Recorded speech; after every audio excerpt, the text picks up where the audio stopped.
গতকাল আমরা ঠাকুরনগর প্ল্যাটফর্মে গিয়েছিলাম।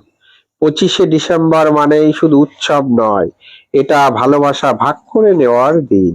সেই ভাবনা থেকেই আমরা সেদিন গিয়েছিলাম ঠাকুরনগর রেলওয়ে প্ল্যাটফর্মে।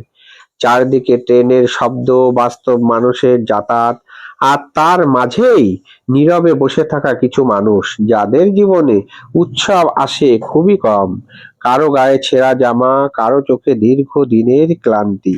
শীতের রাতে প্ল্যাটফর্ম যাদের ঘর, আকাশে যাদের স্বাদ, সেই মানুষগুলোর মুখে একটু হাসি ফোটানোই ছোট্ট চেষ্টাই ছিল আমাদের উদ্দেশ্য।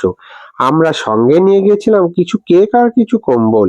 কেক হাতে পেয়ে অনেকের চোখে দেখা গেল বিস্ময়, হয়তো বহু বছর কেউ তাদের এভাবে মনে রাখেনি। আর কম্বল গায়ে জড়াতেই যেন শীতের কাঁপুনি সঙ্গে সঙ্গে মনটা একটু উষ্ণ হয়ে উঠল। আমরা শুধু কেক আর কম্বল নয়, ভাগ করে নিয়েছিলাম ভালোবাসা।